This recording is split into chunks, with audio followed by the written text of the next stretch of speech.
Well, hello, everybody, and this is Auntie, and I am here to do my rant of 90 Day The Last Resort, Season 1, Episode 8 One Last Secret.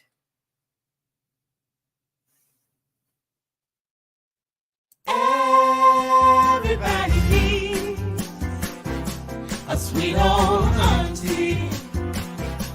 Everybody needs with a whoop whoop and a boop boop auntie boop. that everybody needs. You can make this up. Now you know that these are some crazy motherfuckers. Everybody needs a sweet old auntie. So why even bother? Aunties and lives, sweet old auntie. Aunties that wait. Are you okay? Are you okay?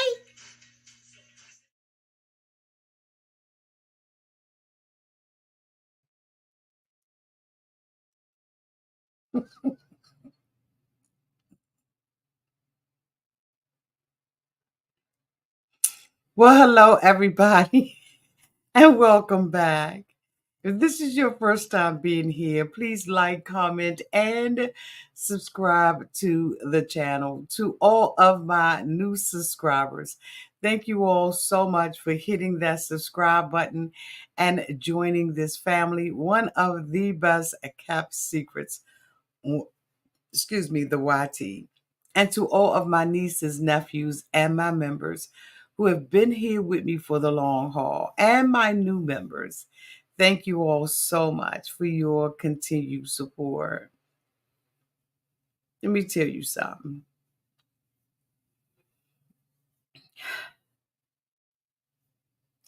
I am so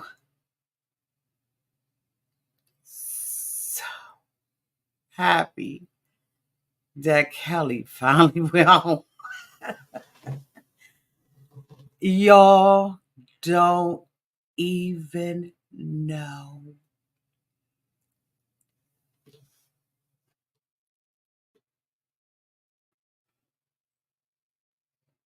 how happy I am that it's over. I was trying to think of all of the songs that say it's over.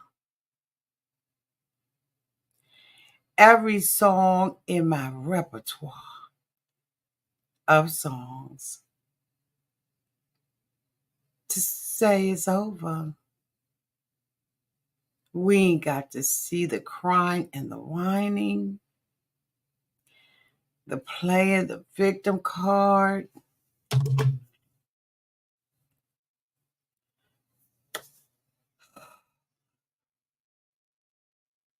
This was the best episode yet. They don't put this man in his suitcase and all his stuff thrown in there to rest, to bed. Yes, it's over. The tears are gone. What's the use in trying? Let me think of another one. It's all over now. Hey, hey, hey, hey. Let me think of another. It's over.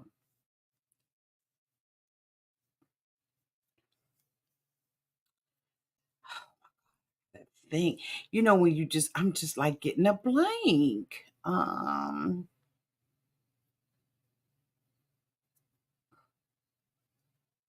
I'll think of it. Anyway, if I had to rate this episode of 90 Day The Last Resort, Season 1, Episode 8, One Last Secret, I will rate this episode a C minus. Let me know down in the live chat and in the replay what you were rated. So I just, these are rants for all of you all who are new, which means that I don't go scene by scene, et cetera, et cetera. I go character by character, thought by thought. I take all, I don't take notes. I just go to the dome. Okay. But anyway, so let me get the minor people out. Angela and Michael. Angela has found a newfound love for Michael. She now trusts him after he apologized and all that, and he has experienced some loss. Through the counselor, she realizes that she has certain triggers, and when she feels like someone is lying, that is one of the triggers. Michael has admitted that he did indeed cheat on Angela, and she feels like he's being genuine. We see her trying on different bathing suits with him. They really don't have much to do with Angela, right? Angela is unfortunately on the resort by herself, and Michael is being carried around on an iPad, and it's just very, very boring. I mean, we see that there appears to be genuine love between Angela and Michael. One of the things that I did not like is that Angela, and I don't mean any offense to anybody, but I'm gonna go ahead and keep it a buck. And one thing about Auntie over here, I'm gonna keep it a buck. Whether you like it or not, that's on you. That ain't about me. That's totally about you. But bitch, I'm gonna say it. I did not like the fact that Angela felt like because she was dating an African man that she had to, on their anniversary, put on braids.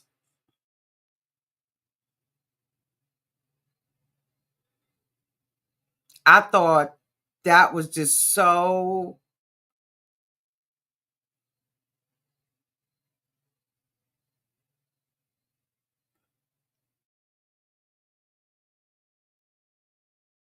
I don't know why I was offended by it, because he didn't marry an African woman. She had mentioned that over and over and over and over since Angela has been with Michael. I'm not a Nigerian woman, I'm an American woman. Number two, you're a white woman who wear hairpieces and you have blonde hair. Now, that's not to say that African American people do not have blonde hair, because there are a lot of African American people who have naturally blonde hair. But Angela's reason for doing it is because she sees the Nigerian women, I mean, not the African women wearing it. And so she put it on for her anniversary. What does that have to do with the anniversary?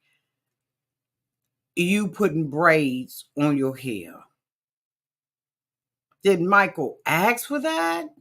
I'm pretty sure that when Michael met her, and as long as he has been married to her, hasn't expected Angela to look like a black woman, an African woman, to have any of our culture, any of that. That's not what he expected her to have. So when she put that book and didn't even know how to wrap the braids on her head, I got a little offended. I ain't even gonna lie. I'm dead ass. That offended me for some reason. Maybe it should not have, but it did, because you don't need to do that. Just be who you are. If you haven't been with, and it's not to say, and I bitch, I'm telling you, don't try me, try God.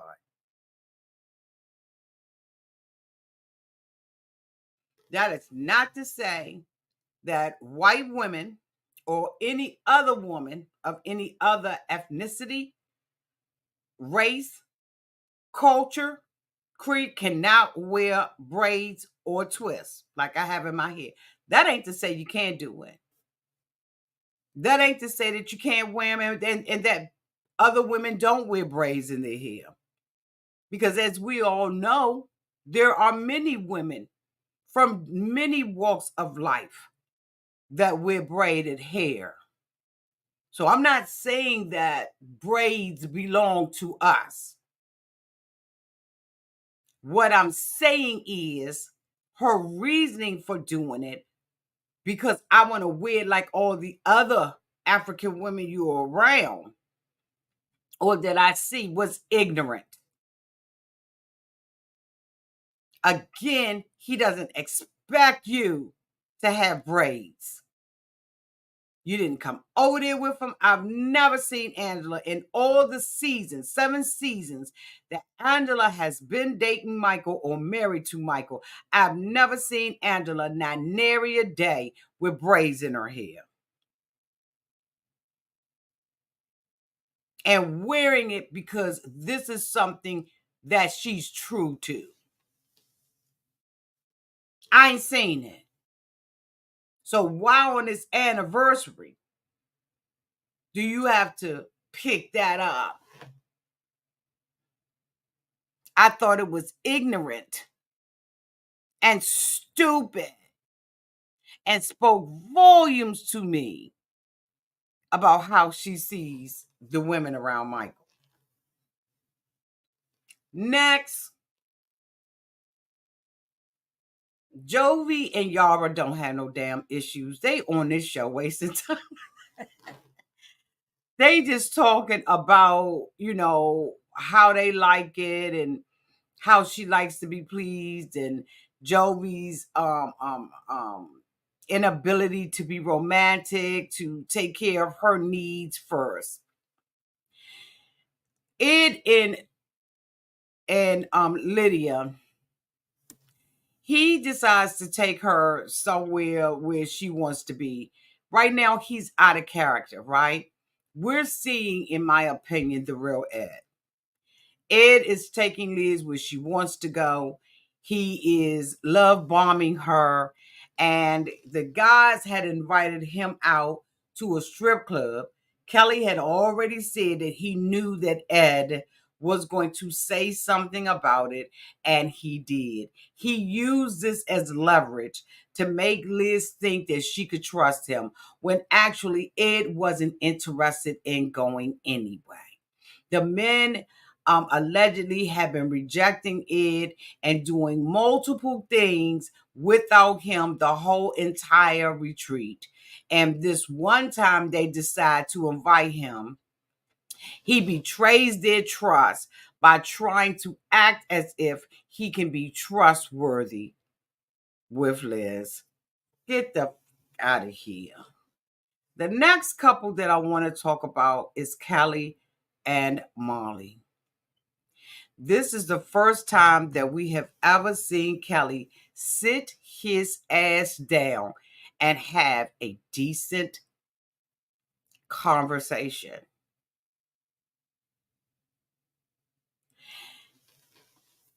When observing him,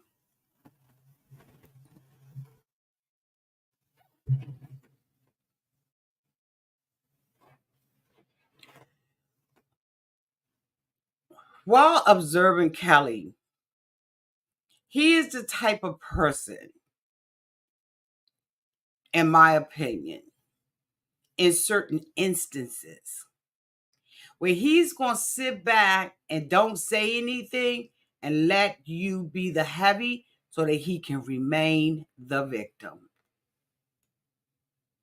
This man was a cop in New York City for 20 years. According to Molly, in the last episode, Kelly is only 42 years old. Despite the fact that Molly has told Kelly not to move to Atlanta, he did. And because of that decision that he made as a 42, 41-year-old man, everything is owed to him. You are a grown man who made a decision to uproot your life based on nothing. Kelly and Molly never had the conversation that they ever should have had. First of all, you have to look at Molly's track record. Let's just go ahead and keep it a buck 100. Molly has never been, in my opinion, successful in love. Never. We saw Molly bring a man over from the Dominican Republic who didn't give a rat's ass about Molly's kids or Molly, who already had family members who was living here and used Molly as a ticket bitch to get over to the United States.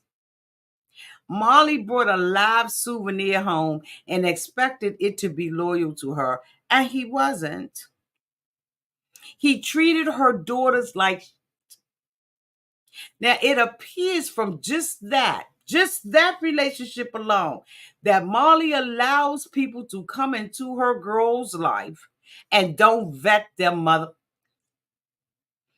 Kelly allegedly is another person who has been on national television with Molly, who allegedly came into her life and didn't respect, in my opinion, her children.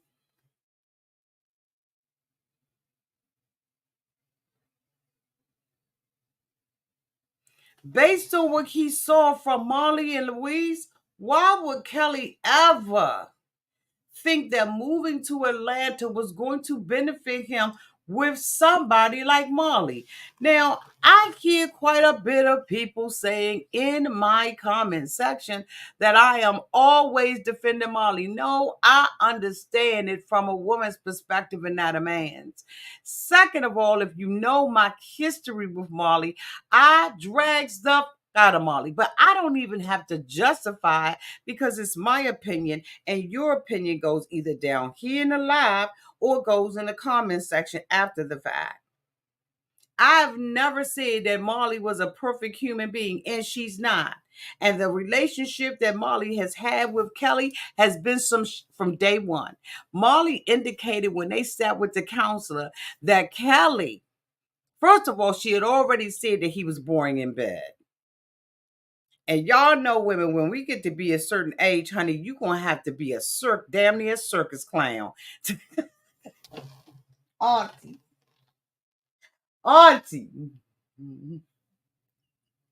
Auntie.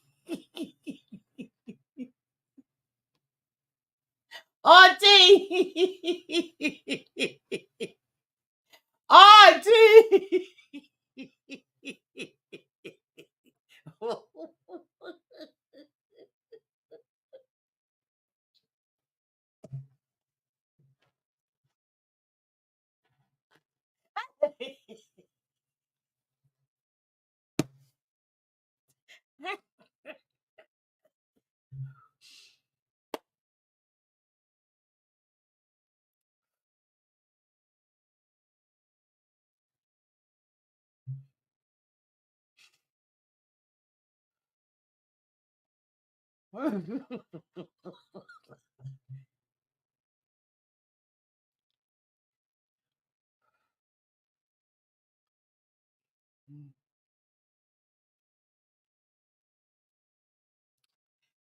Anyway, when you get to be a certain age and at a certain maturity level, you want a man that's going to bring it.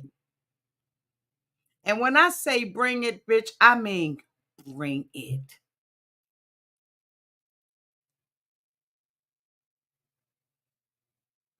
And I'm going to leave it right there. You damn near got to be a gymnastics in gymnastics. Bitch, you got to be able to let go the whole 400-yard dash. Like you got to, it just is what it is. So at Molly's age, she's like, I need him to be youthful. I need him to make me feel like a new woman. Not an old one, a new one.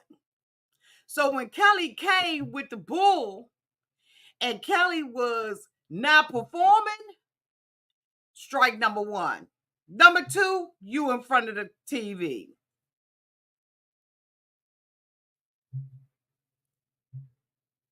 Deuces, I'm out. Number 3, you can't get along with my kids. Number 4, you don't know how to wine and dine me and treat me like a lady. And I've had surgery and allegedly you weren't there. And Kelly, I think, was looking for a sugar mama. Someone where he could take his pension and he can sit back and ride off of her. This is my opinion. Because what person retires at 42? What you gonna do? Just be going on cruises? You ain't even eligible for an AARP card. But you sitting back and want to live a life of a retired, like, bitch, come on. Come on. Don't play in my face. Don't play in our faces. That's not attractive to anybody. But then when you ask the question, you don't answer it. You wait for the woman to take the lead on answering the question so that you can say you're not telling the truth. I don't know if it's a comprehension level or what it is with him, but I'm so glad to see him throw all his stuff in a suitcase, because throw in a suitcase he did do. We didn't see now one thing in that suitcase folded up, creased. It wasn't organized. It was just take all this stuff and just throw it. What kind of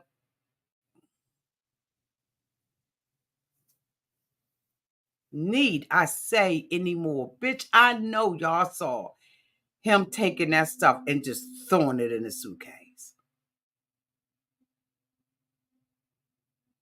They sat out there in front of the counselor, and the counselor asked straight up, I understand that y'all was at what you call them, whatever, and things didn't work out. What happened? And Molly said, well, Kelly asked me if I loved him or was in love with him.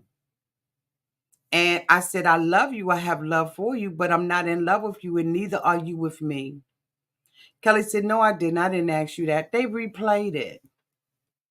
They played it back to prove that Molly was right. So for me, I don't know if it's a comprehension level or if he just doesn't remember things as they are. And that's dangerous in a relationship, because nobody wants to be accused of saying or not saying something that they either said or did not say. But what he should have did as a man was take the lead. He asked Kelly, how did he feel? Kelly said, I'm doing good. He said, okay, so give me an assessment of where you think you are. He said, I've discovered that what I want from Molly isn't what I'm going to get. I discovered that this is, what I want in the relationship, just not going to happen with Molly. And that was the first time we ever heard. I don't know if they said, motherfucker, you can't walk off anymore. But this was the first time we got to hear Kelly say something of substance. Something that wasn't always defending himself. And Molly was like, I don't know what he wants. And as a person, a critical thinking person, not taking sides, but critically thinking, when did you ever hear during this whole retreat Kelly defined what it was that he wanted? Not one episode. Not one episode did he take the lead on the conversation, did he give back to the conversation, did he challenge Molly. Not one time. And Molly is the type of woman who needs to be challenged because she do fucked up stuff. She choose fucked up individuals. She don't vet these people. And then she bring them around her fucking kids. Remember when all the stuff that she went through with Louise, with her daughter? No wonder Olivia acts the way that she acts towards Molly, because Molly's always bringing these random It's in her daughter's lives. And that ain't cool. It's not cool. There were pictures of Molly and Kelly together on vacation with the girls. And so the daughter who, has a disability, how does she feel with these men coming in and out of her life like a revolving door? Like, this gotta stop, Molly. It gotta stop. You can date and your kids never know that you dating. When you are a single mom, you got to hold yourself in a different light to your girls and your boys, to your children, period. Nobody's saying a bitch gotta be lonely. I'm just saying, if you ain't lonely, your kids don't, bitch. That's a whole nother conversation. Because I'll be damned if you're gonna be around mine. I don't know you. And I don't know if I want her to know you. And it ain't creeping or sneaking. It's just using discretion. It's just discretion and protection. With discretion comes protection. I don't care what nobody say. You ain't coming around my child. We ain't gonna do it.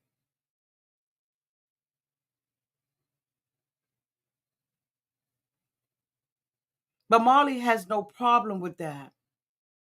And part of the reason why I believe that a lot of women are frustrated with Molly is because they know the effect that it has on kids. And there's no barriers, there's no boundaries. And so Kelly comes in, and for Molly, if he doesn't line up to what she wants, she gets rid of him. But your kids have been affected by them one way or the other. I never heard Kelly indicate that they never talked about the kids. I don't know if because of all the pending stuff that was going on, they weren't able to, but I never saw him seem like I'm gonna miss the kids. Molly said, I apologize, Kelly, for not giving you what you wanted, for not being the woman that you wanted me to be. And Kelly said, I apologize for not being the man that, Molly, you wanted me to be. Molly ended up saying that, she was talking to Kelly about the relationship, and he was sending pictures and all this of these big old houses and all that kind of stuff. And she was like, but that takes money.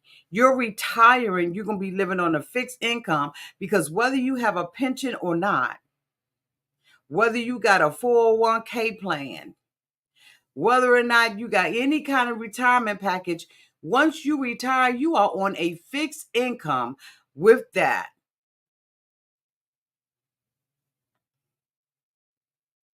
Unless you got another way, another source of income, you on a fixed income, bitch. That joint fixed. So why would you send me pictures of big houses and all of that? Because you think more of me and my finances. Kelly said that everything was about Molly. It sure was, including you. You packed your whole life up, which was stupid, given Molly's track record.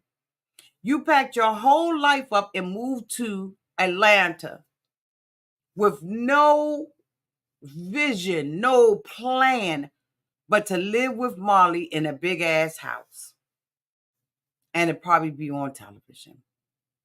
Which is why you agreed to do this show. And then you say you could have told me that you weren't in love with me before we came. Molly said, well, that was the purpose of us coming, to see if we can rekindle. And the therapist said, exactly. That was the purpose of y'all coming, to rekindle it. But you could tell that when Marley walks in, that Kelly is totally attracted to Marley. And really, at the end of the day, despite both of their shortcomings, this man was, I believe, truly in love with Marley, but could not measure up to what Marley wanted, because I don't know if Marley knows what Marley wants. I think that Marley is the type of woman who wants companionship, but doesn't want to be in it for the long haul. Molly has fixed her life. She has her career. She told Kelly, according to Kelly, that she is a businesswoman, and bitch, that's what she gonna be. And guess what, Molly? It's okay to be that way and be a businesswoman, because that's what I am right now. I don't need, bitch. I we ain't gonna make this about me. But you gotta let the other person know this ain't nothing permanent. This is not what I desire. She said she told Kelly not to move. She should have insisted. Molly said she believed that they had something real. And when they both found out that the other one wasn't what they thought it was, it crashed and it burned. Now, I don't know. Time will tell what is truly going to happen with their case. But I don't even think that he was ready for fatherhood.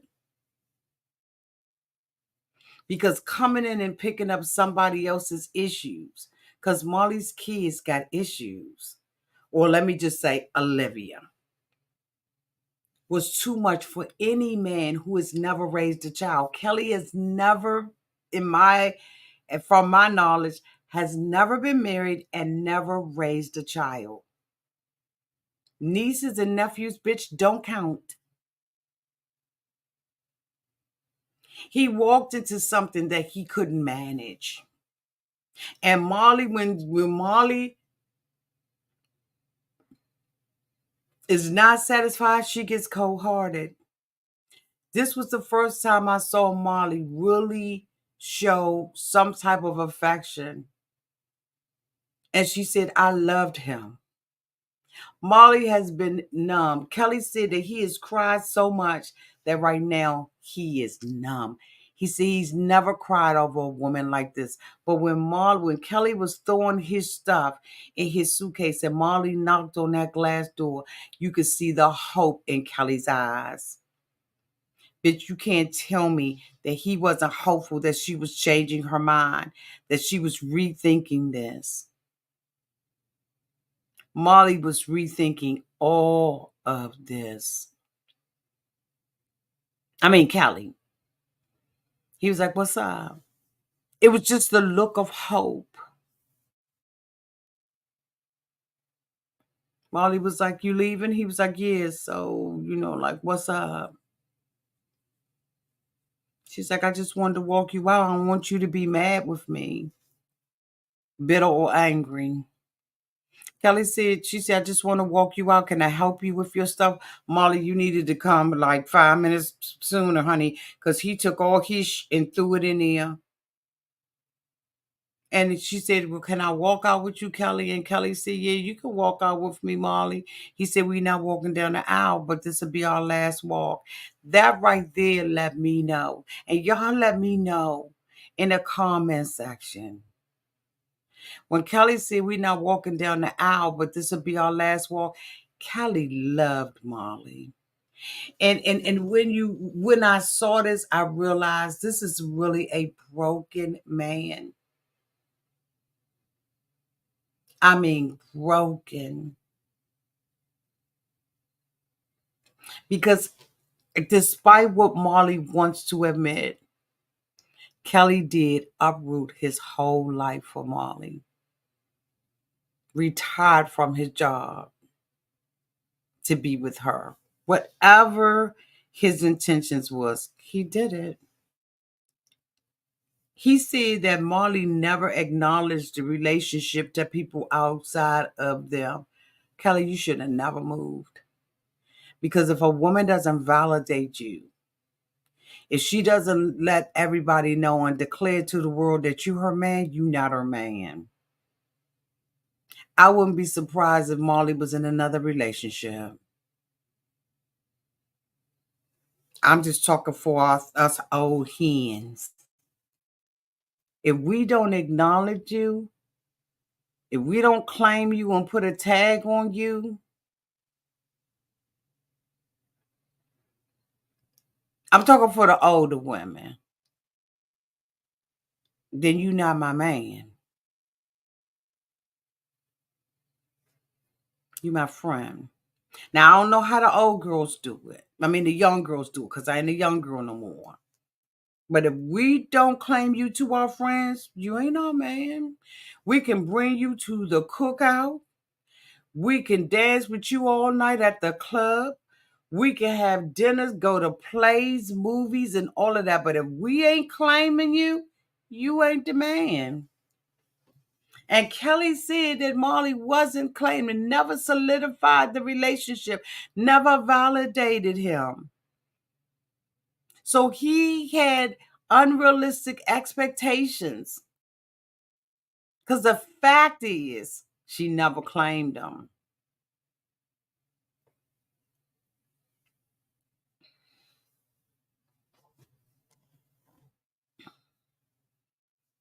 When women get to be a certain age, and men, now I can't speak specifically for men, but I can speak for myself. When we get to be a certain age, it is what it is with us. Especially a woman who know who she is. When we get to be a certain age, it is, bitch, what it is. And if you fuck around and get wrapped up and you get hurt, we ain't gonna have no understanding because we feel like we've clearly articulated what it is that we want and we don't want. But anyway, let me move on. I was just about to teach a couple of things, but I'll save it for another time. Last but not least is Kalani. Kalani and Asuelu decided to sit down with the council. This was family day.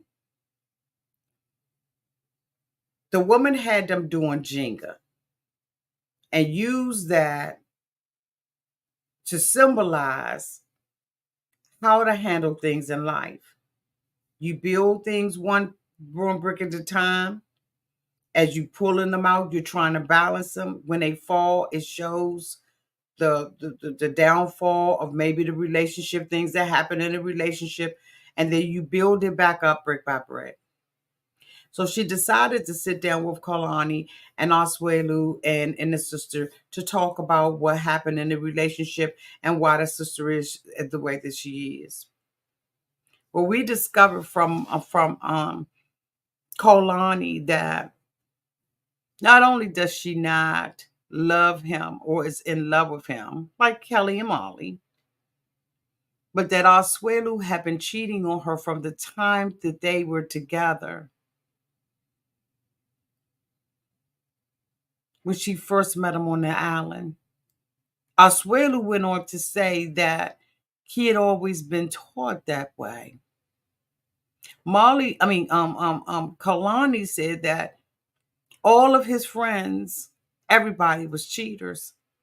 That in his culture, that they all don't believe that cheating is cheating or that they're doing anything wrong. So she believed that if she moved him from where he was living in Samoa and moved him to the United States, taking him out of that environment would change him. But women, how many of y'all know that when you move a man out of his environment, you ain't do nothing but bring the environment with him? See, because a man is not going to change, bitch, unless he wants to change. And ain't nothing you can do to change a man. So, bitch, if you're unable to accept that man for who he is at the time that you have met him and the duration of the time you've been dating him, if you accept him like that, don't you ever think that motherfucker going to change. Because change ain't change until a motherfucker can change. And ain't no But JJ on God's green earth gonna change a man because there's too many of them out there. Too many other women will accept your man for the trifling month that he is, and vice versa for a woman, because we don't discriminate over here. But sex, children, money, nothing is going to hold a person or change a person who does not want to be held or changed. So she moves him from Samoa, but she can't take out what's in him. So for a while, she said he wasn't cheating. And the next thing you know, he was on the internet buying pictures from women and doing all kinds of stuff and then cheating and then comes home with the white tongue.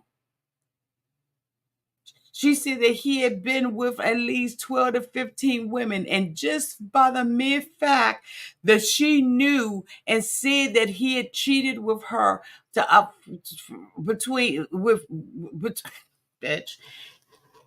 He had cheated on her with at least 12 to 15 women. And she said just her saying that makes her disgusted with herself, that she allowed this month to treat her that way.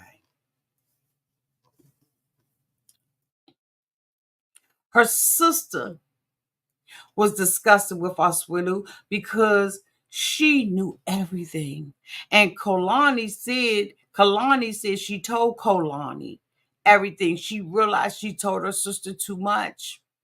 But because she was pregnant by him and she had already planned to bring him to America, she put all of that stuff aside.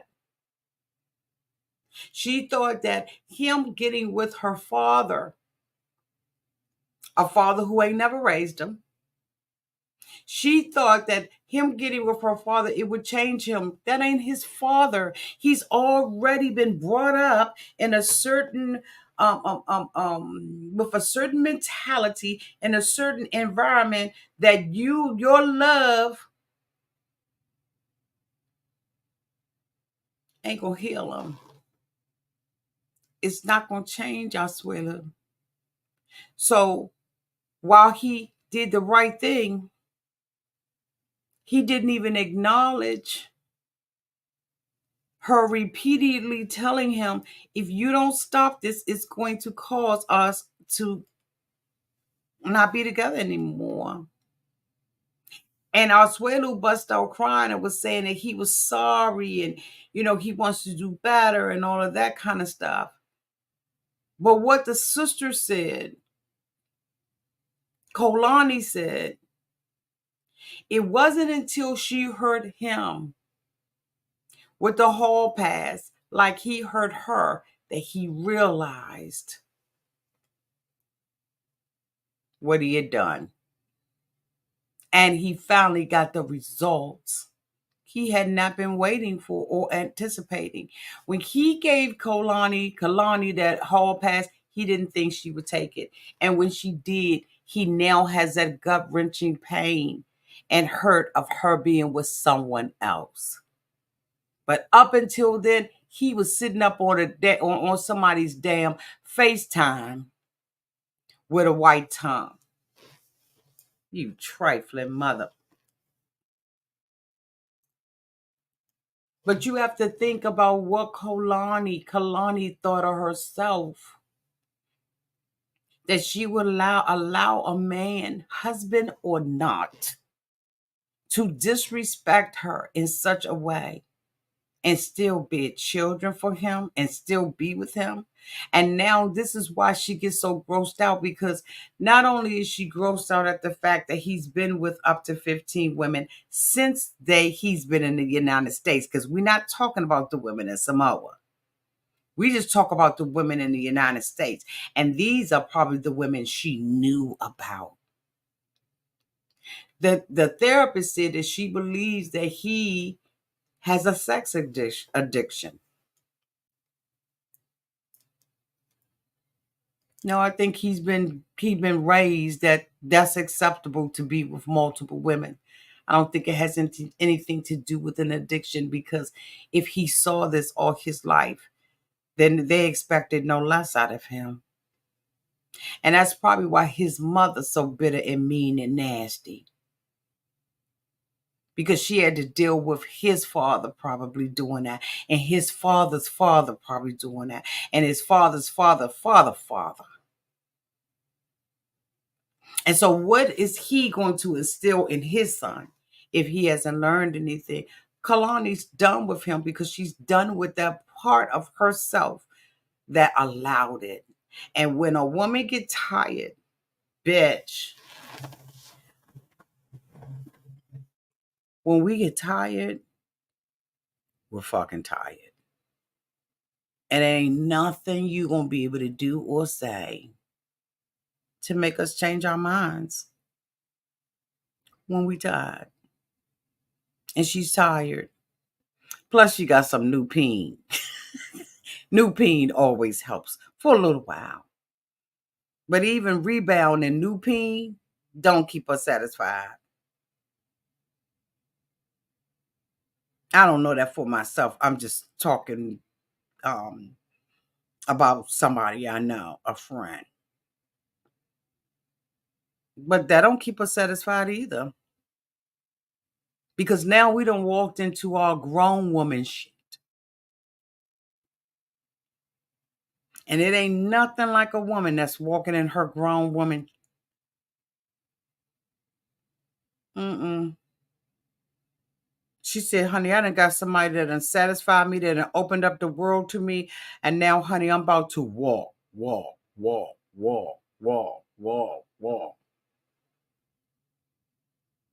The sky's the limit, bitch.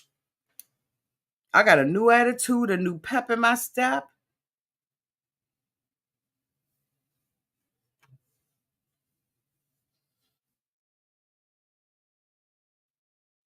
Okay.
I'm looking at y'all comments.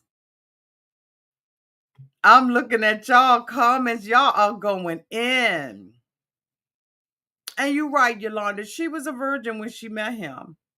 So it's just like, a lot of people, specifically women, because I can only talk for women.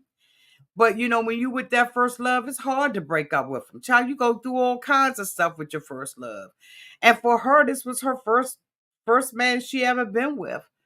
Even though she was older. Your mama can't tell you nothing. The neighbors can't tell you nothing. You're climbing out the window. You're coming home late. You don't care about the ass whooping you might get from your parents because you in love. It's your first love. It's your first love. So some of it is excusable and some of it isn't. But it appears that from the previews, as I said, dude showing up. She needs to be done with him and allow him, as she said, I will always love you. You can always be here for the boys. Okay. And I wish only the best for you. But I'm done. Because when a woman is done, she's done. And I know that from my own experience. Once you done, it ain't nothing They can say, do, don't ask my neighbors, don't ask my friends I hang around.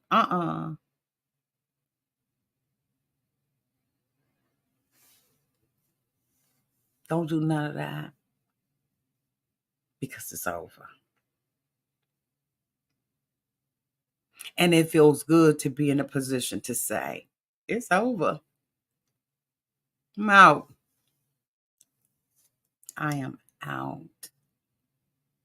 That's when you know, despite the fact that you may have low self esteem in an area, and I believe everybody does. I believe that everybody has some area in their life where they're not as confident in themselves as they ought to be. Everybody has a shortfall. Nobody sees themselves holistically as I'm all that. I don't care what facade you put on to the world. There's something that you're insecure about. It may be your ability to do something. It may be your looks. It may be your past that has caused these different things. You got to work on those areas. And Kalani's got a lot of work to do. And so does Asuelu. Plus, Asuelu doesn't seem to have the intellect or the education to even function at the full capacity that you would think one would function at his age. He is very childish and immature, unlearned in many areas. The simple things he just can't grasp it. He don't know what it means. And it's unfortunate because he about to be on his own, bitch. Because I think Kalani's done. She had mentioned that she left him. The sister mentioned, how appalled she was that he has the audacity to now be sorry because he experienced the same hurt. He said he loves her. He said, this woman right here is my everything. But guess what, honey? Your everything is nothing because you did not value it when you had it. If you have somebody in your life that you value that person. Stop playing games. Adults, people who are grown up, they say what they say. They mean what they say. You don't have time to be playing games because let me tell you something right now. People out here, they ain't playing with you and you may fuck around and find out that stuff ain't like you may be playing a game, but bitch, the other person isn't. They may not be playing the game. So this is television. A lot of this is hyped up, but trust and believe me, real life ain't TV.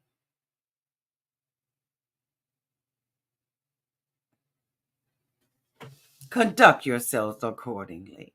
Anyway, y'all, this is the end of my review or rant of 90 Day, The Last Resort. I think we may have one more episode to go. I'm not sure, maybe one or two, but y'all let me know down in the comments section what y'all think. Thank you so much, you all, for being in the live chat. Thank you so much to Ray Della for holding the fort down. I love you all so much. And until we meet again, y'all be safe out there in those streets. Bye, y'all.